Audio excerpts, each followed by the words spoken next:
Hello everyone. Today I'm in Spencer, North Carolina, and I'm at the North Carolina Transportation Museum.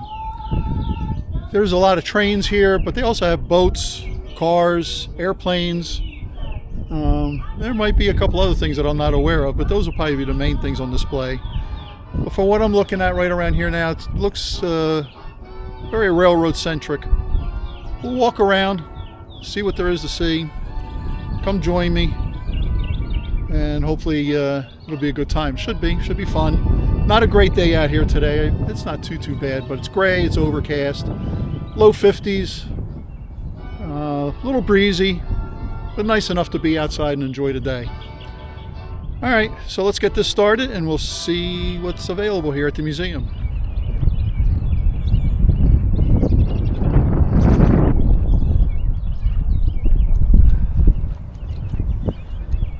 This big building in front of us where it says be careful, that's going to be our first stop.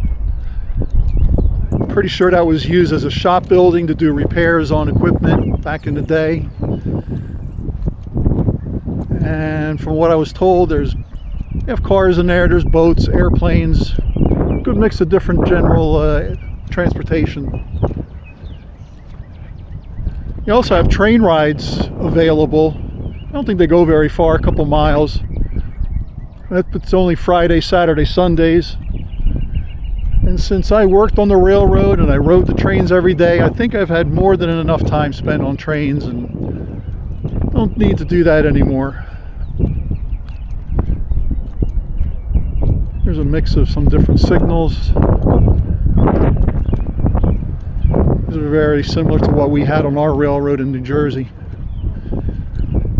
As a railroad conductor, you had to know what those signals mean. You got tested on it every year just to make sure you did know what it meant.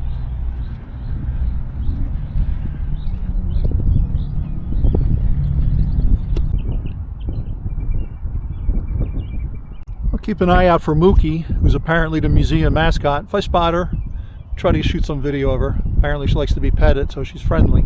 But maybe we'll see her. Now, before they started using radios on the railroad in the 60s, they had to use telephones to communicate with the dispatchers, and the dispatchers communicated with the trains.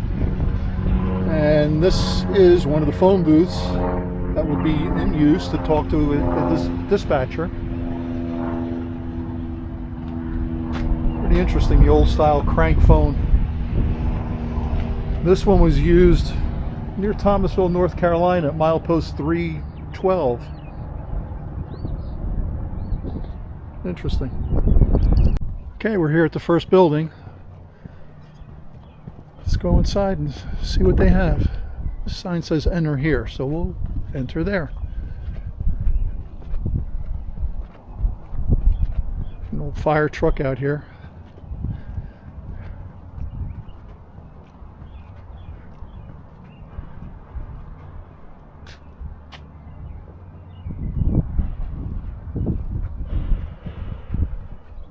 This is a little sign as a back shop. Spencer Shops. We're the larger heavy repair building. Get a little closer so you can read that. You can pause the video if you want and read all the whole thing if you'd like. Alright, let's go inside now. This is a big building. Imagine back in the day there was all tracks in here and trains lined up getting worked on and repaired.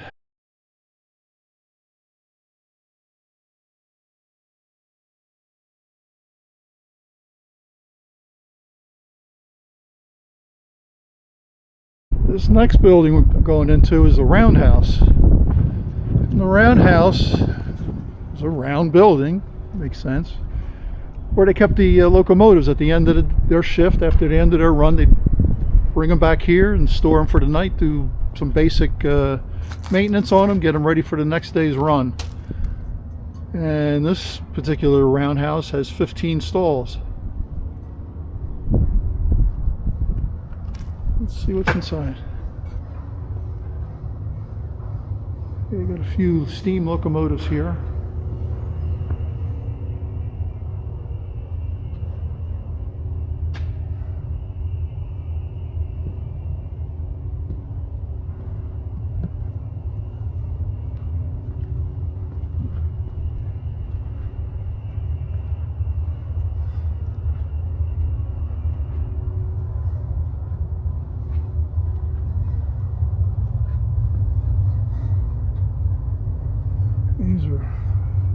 big, heavy machines.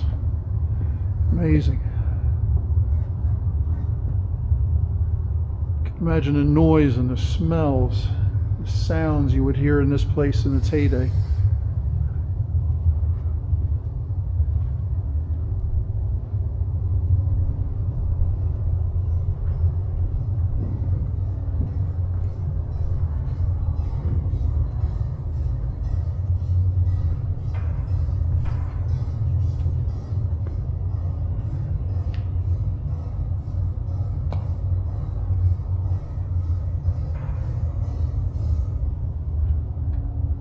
Well, apparently you can walk up and look at the cab of this one.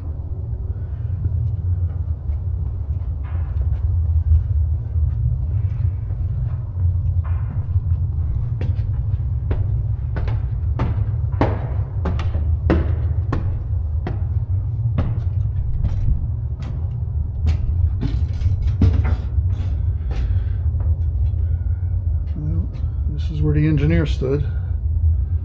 These were his controls, a lot different than the controls that we saw on the diesels that I worked in.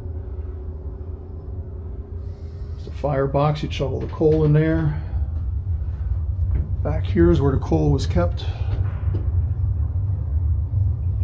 That was the fireman's job, shovel the coal into the firebox.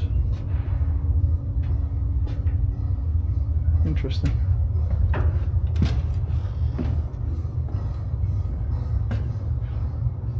Caboose. They don't use cabooses anymore. That's where the conductors would ride.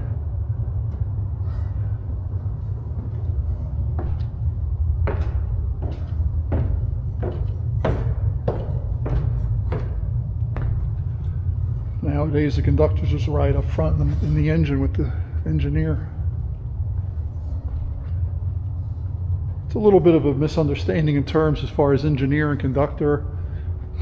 I used to tell people I was a conductor and they said, oh, you drove the train. No, I was just in charge of the train, making sure we were running on time, took care of any problems, issues. The person that actually operated the train was called the engineer.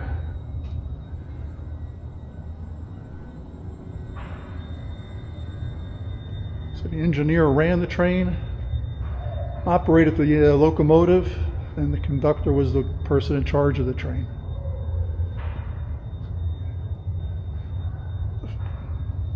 Fancy passenger car. I wonder if we can go inside.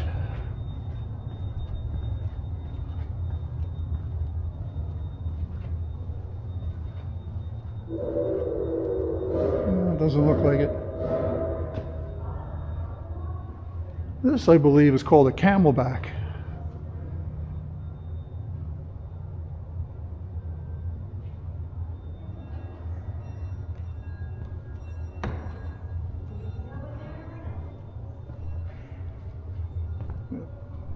Fancy looking boxcar.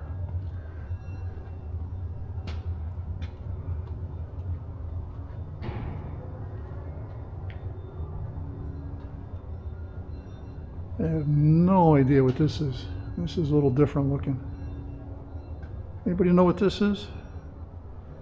Leave it in the comments below if you know.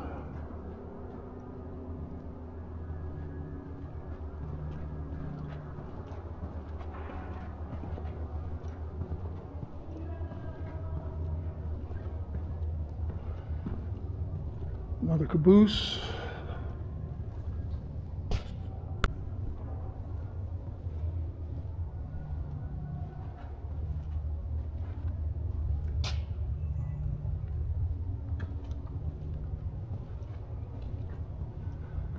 More caboose. Those are cabooses. Caboose or cabooses?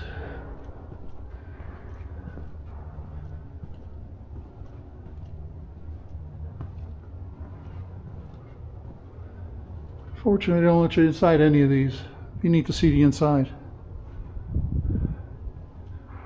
I know they had bunk beds in there. They had stoves. Keep the conductors warm. Be a desk to do paperwork on. Hello. How you doing? Good. Having fun? Yeah, so saw a special passenger car because it said survivor. Really? Where was that at? Outside? So it was inside here, right beside 1041. Okay, we're lucky. You got lucky to see that, huh? Yeah. All right. Plus, a special passenger car just appeared when I was on the turntable earlier. It was a Florida East Coast car. You love trains, huh? Yeah. I used to work on the trains. I used to work on the railroad, so I was on them every day. Oh. Yeah, it sounds like fun, but it wasn't always fun. All right, well, enjoy the rest of your trip. Okay, thanks. You too. Have fun. Thank you. Get a young train buff.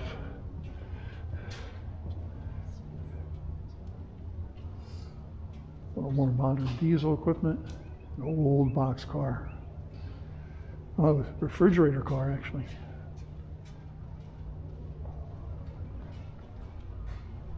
You'll have to excuse my voice today. I don't know, sounds a little congested. I'm not. I feel pretty good.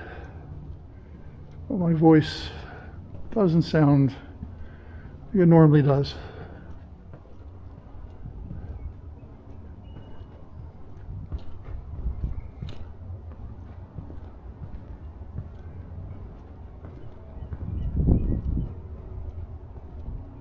This looks like a passenger car that also had a baggage compartment on it. Out there is the turntable. The turntable was used to ride the locomotives onto the turntable, and then the turntable would move in a line with the track to put it in its correct stall. And there's all the stalls.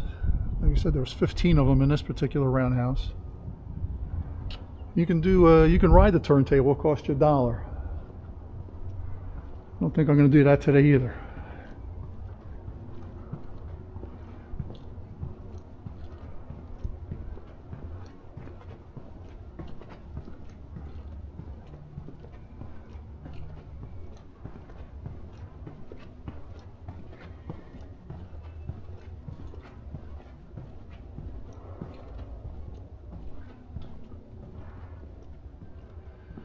All right, look at this crane.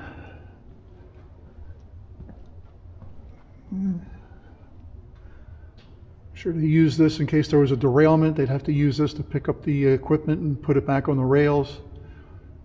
Probably also used it to do some construction on the railroad, maintenance on the rails, on the tracks when they needed to. But primarily used to put equipment back on the rails if it ever derailed. This part of the building has a display on the first airplane the Wright brothers used to do the first flight of Kitty Hawk. Kitty Hawk is on the Outer Banks here in North Carolina on the coast. I'm going to be heading there in a couple of weeks. I'll be at Kitty Hawk in the Outer Banks.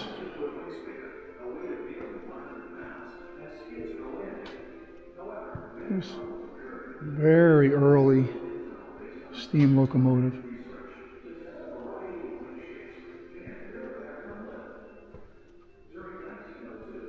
The first North Carolina female to get her pilot's license, Viola Gentry.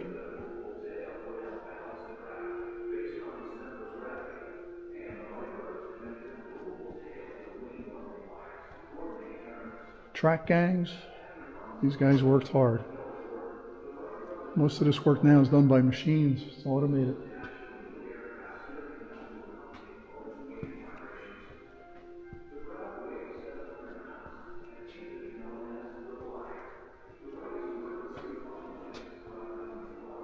Ah. Here's a model of what the facilities here looked like back in the day when it was in operation.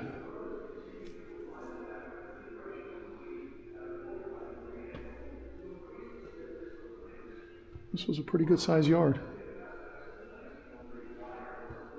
There's that building, the first building that we were in. And there's the roundhouse that we're in now.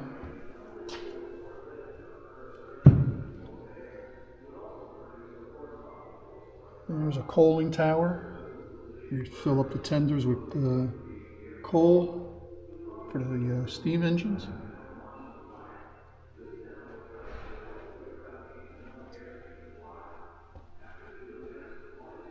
Nice.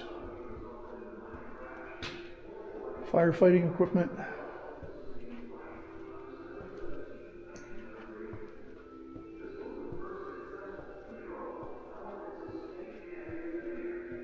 And here's one of the prime movers from the diesel locomotive. They are big and noisy and very powerful.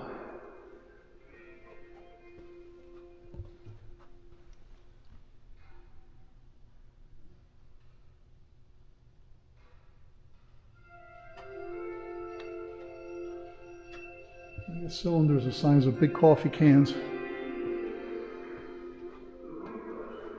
Here's some of the equipment used on the airlines back in the day when it was a little more luxurious flying around back then in the 60s and 70s than it is nowadays. Now you're just treated like cattle on the airplane.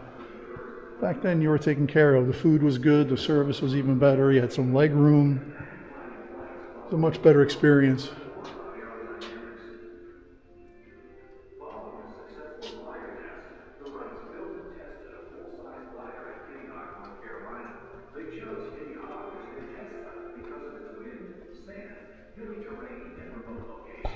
There's something special my friend Tom in Orlando, Florida would like. He's a fan of the Atlantic Coastline Railroad. And there's one of their engines. This one's for you, Tom. Maybe they're restoring this one.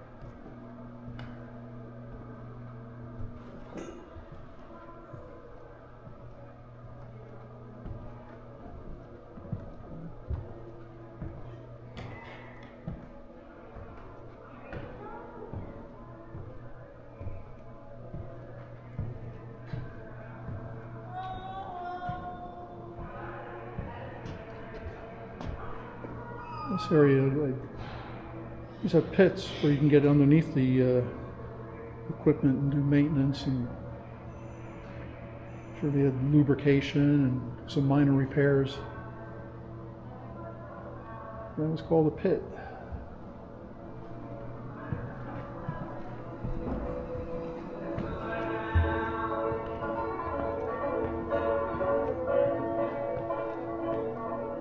Here's another model of a logging train. It's a water tower. Steam engines had to stop every once in a while and fill up with water, create the steam.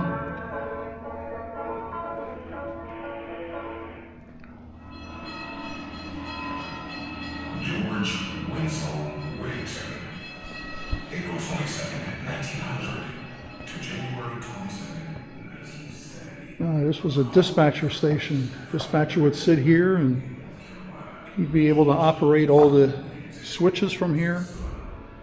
And he'd also be able to see the track detectors. He'd be able to see where the trains were on the tracks.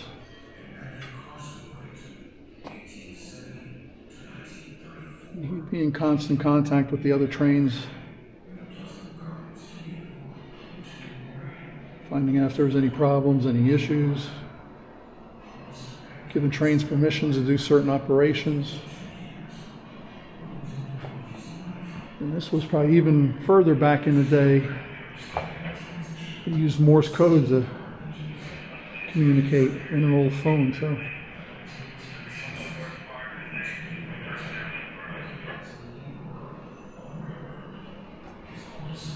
Some old lanterns.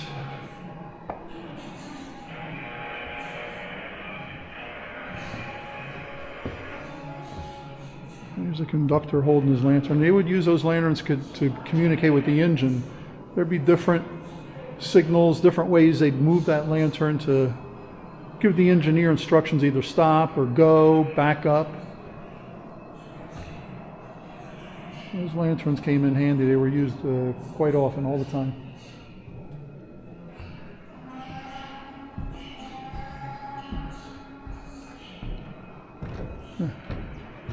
Different type of rail that was used throughout the years.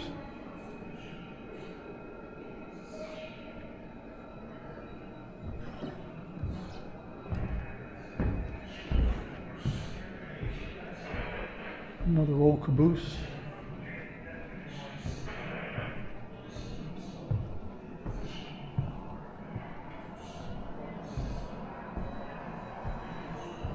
There's an old passenger car.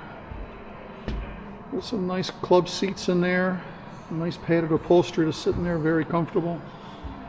A lot more comfortable than the equipment we used to use transporting passengers to and from New York City. That was just basic transportation. This was a little more luxurious. And some nice, these are sleeper cars. Yeah, bathtub in there. Wardrobe to hang your clothes in. Brass bed. This was a little higher end accommodations, not for your average train passenger. Dining room.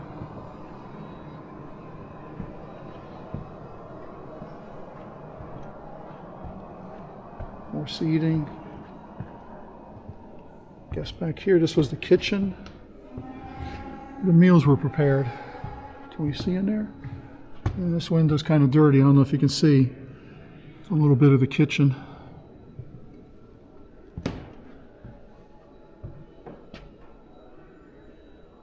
Lima Locomotive Works Incorporated, 1925. I think they're doing some work on this.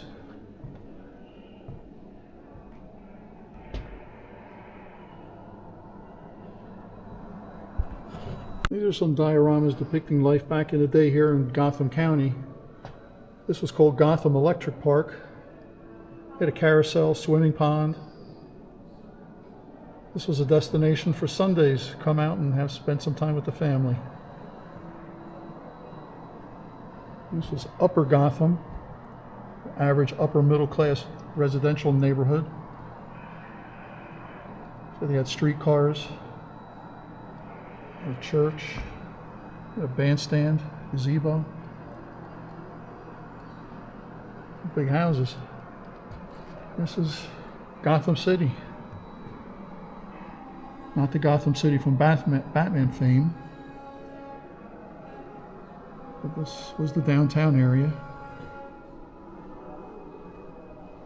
And then the industrial area, East Gotham.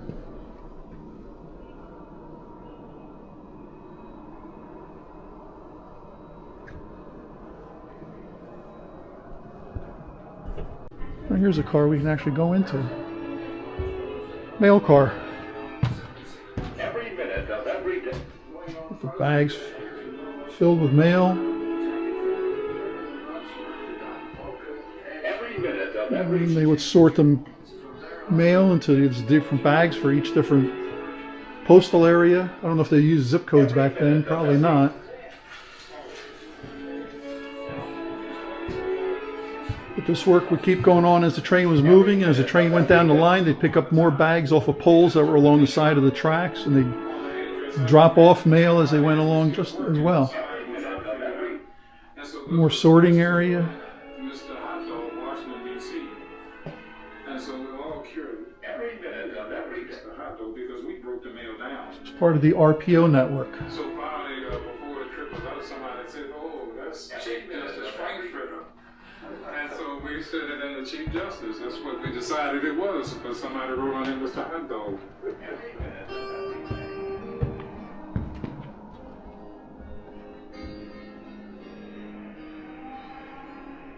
Most of the folks, I'd say 99% of them, Now all this work is automated.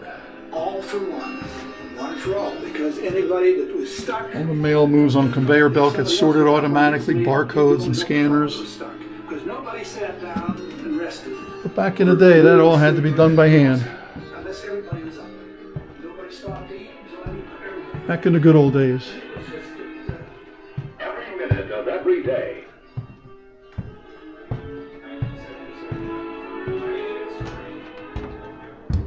Every minute of every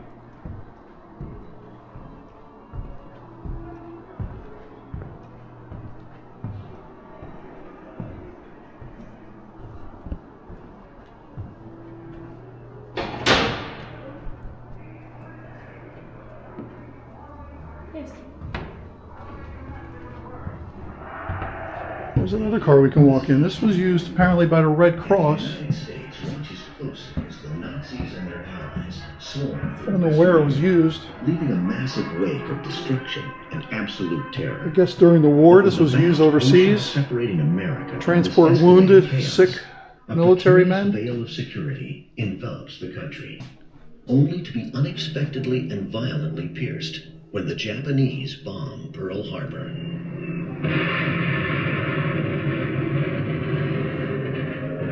December 7th, 1941, a date which will live in infamy. This was used through the end of World War II to transport patients from hospital ships across the United States, used in Korea to move wounded troops from MASH field hospitals.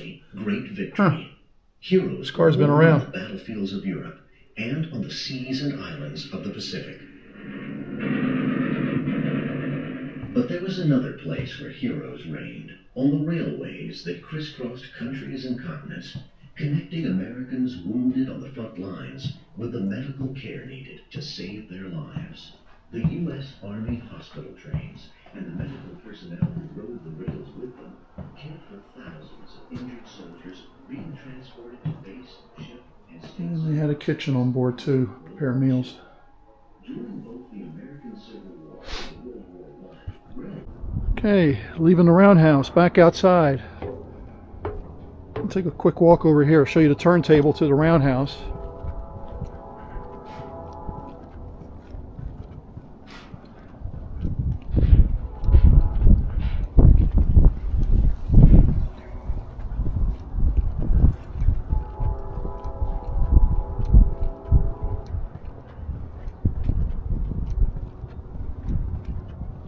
There's another caboose.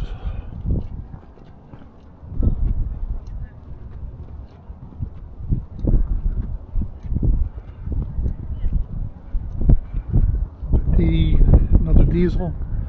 And there's the turntable. You pull your engine onto the turntable and it would spin, line up with the tracks, and line you up with the stall that you need to go into or out of.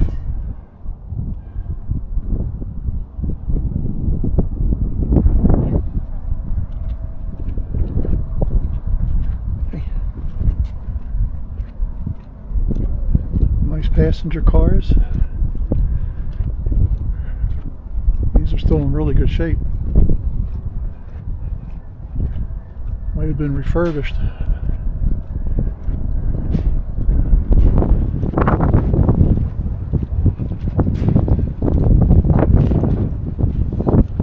This was used to put water in the steam engines to make the steam.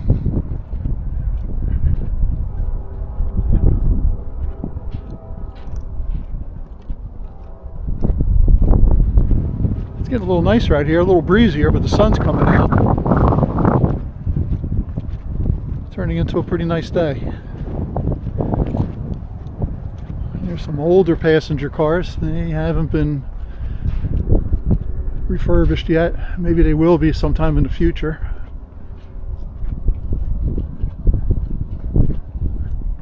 They're in a little rough shape now.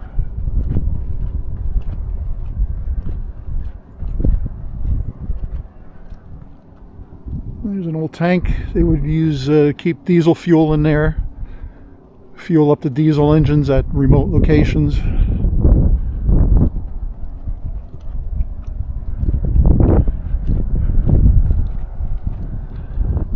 And according to the sign, this was the wheel balancing shed.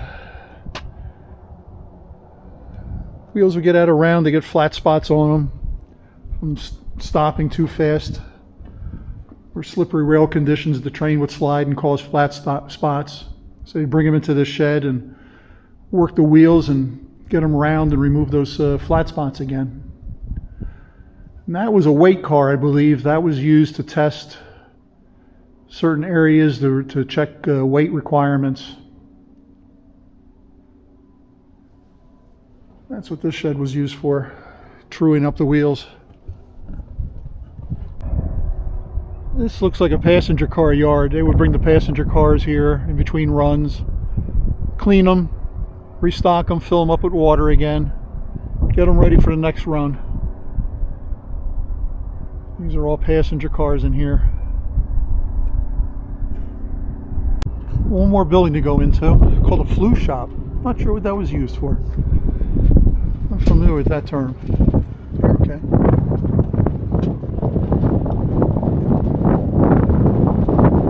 That's another shop that did work.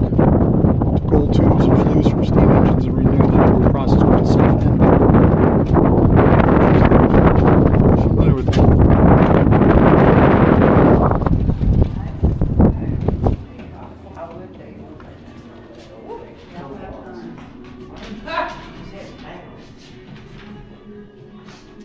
Barber shop.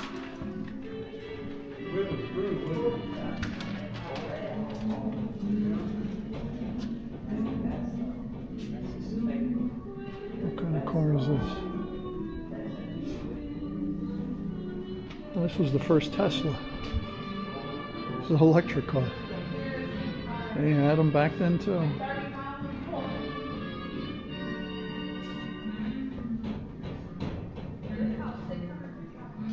Here's an interesting trivia fact. Tires normally the rubber is white. They had to add something to the rubber mix to turn them black. Back in the day, the tires were completely white. They eventually converted them, made them all look black. They kept the white walls. White walls was a fad for a long time. Not really in use anymore.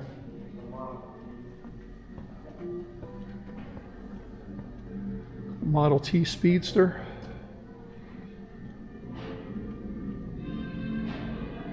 Fire engine red. Old DeSoto. Boy, I remember these Corvair, like an El Camino, what they call them, ramp side pickup. Interesting.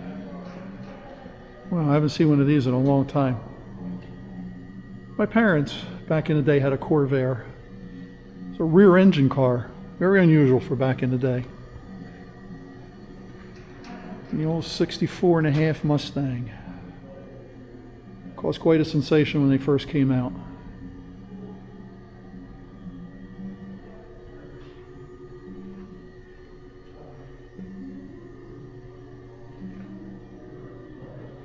Another Studebaker. Another Edsel. What's this? A Nash? Nash. I got a friend, his father, they used to call him Nash because he liked these cars.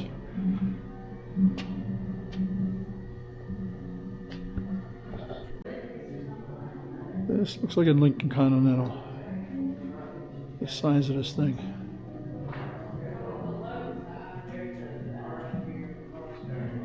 Shot of the interior.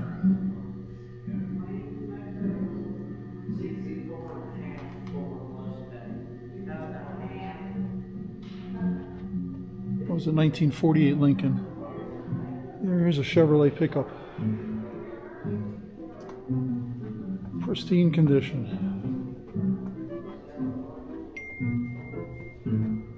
An old fuel tank. Those are collectible. That's easy for me to say. Collectible now. They sell for a pretty good penny if you buy one. It's in good shape.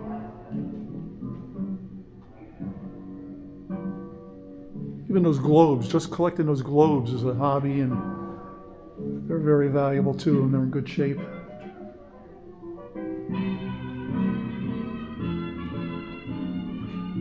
Another Ford, Model A.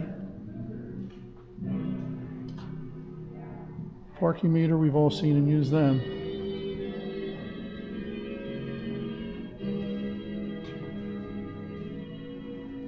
More Fords, a Buick.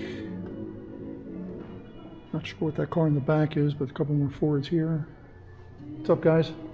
Hi, guys. Did you own one of these? What? Did you own one of these? No. No? No, wish did. I'd like to own that one. If I was going to own Yeah, that's a nice looking Model A, isn't it? That's one I'd like to own. Yeah. We're trained people. We own trains. Well, enjoy your trip. Enjoy your day here. Thank you. Yeah, remember I was saying about the white tires? Here's a car. You can see the tires are white. And that's the natural color of the rubber.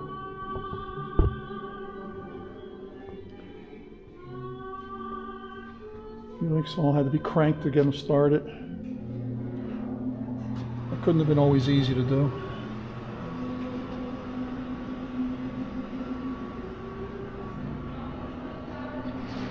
Yeah, I stand corrected. I thought that last building was the last one, but apparently there's this one, and I think there might be even one more after this. This was a warehouse. There you go, for the kids.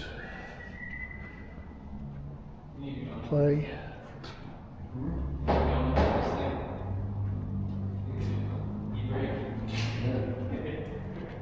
Looks like a N-scale modular model railroad. I guess this belongs to a club. They must come here, work on the layout, maybe do some operating on it. It's a good sized layout.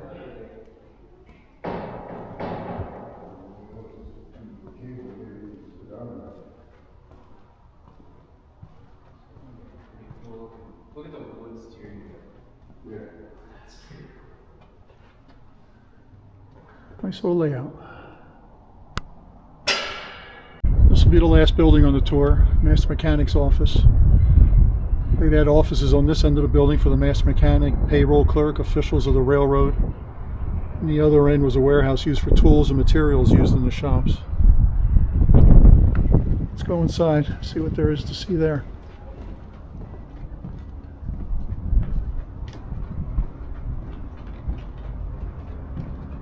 I think you can get in.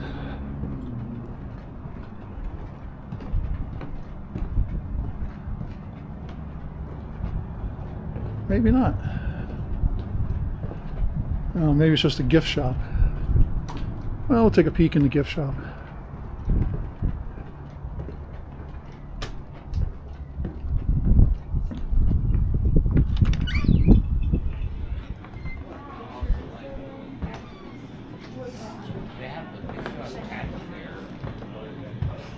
Typical gift shop wear, t-shirts, toys, books, candy, stuffed toys, toys in general.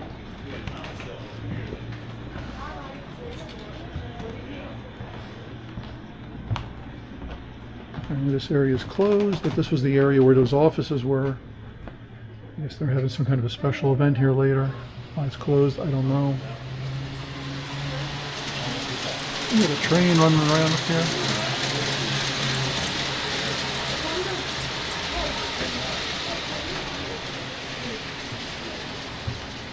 Hello.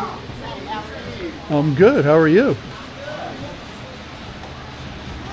Staying busy? Am I busy? Staying busy, Oh, yeah? yeah. Have a great day. Thank you. You too. Okay.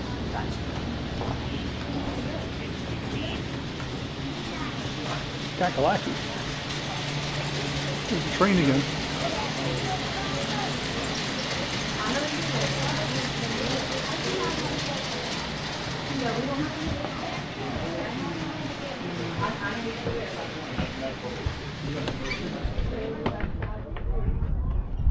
Well, I think that's going to do it for our tour here at the North Carolina Transportation Museum.